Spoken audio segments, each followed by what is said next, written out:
Marseille-Cassy est une course qui ne ressemble à aucune autre. On y vient après s'être lancé un défi. On y vient pour aider les autres, on y vient tout simplement parce qu'on aime courir.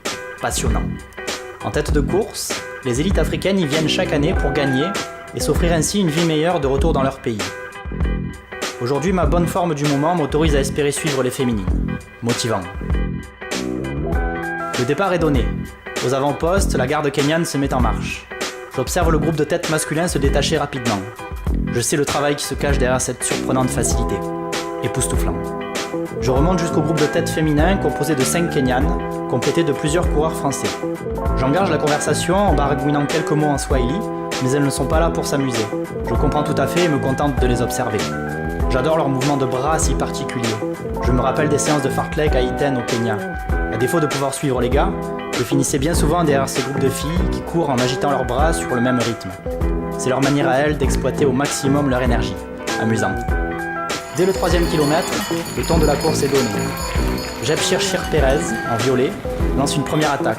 Brutale, précise, le groupe de 5 femmes explose. Je m'accroche mais je comprends que cela ne va pas être une partie de plaisir. Nous ne sommes plus que 5, 2 hommes et 3 filles. Inquiétant. Nous atteignons le vallon de Vaufrèges. Echete Chitai rate son ravitaillement. Elle marche quelques mètres pour tenter d'attraper une bouteille d'eau, sans succès. Sa rivale lui tend finalement la sienne, beau geste de fair play. Mais les politesses sont de très courte durée. Echete Chitai tente de prendre les devants. Sa concurrente réplique immédiatement. Cette double accélération m'est fatale, je décide de ne pas suivre. Déconcertant. Mon récit de tête de course s'arrête ici. Je ne reverrai jamais Jeb Chirchir Perez qui gagne la course en 1:06:01. Hallucinant.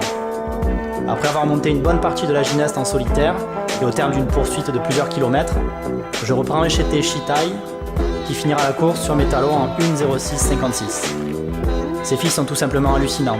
J'ai un profond respect pour leur force de caractère et leur acharnement.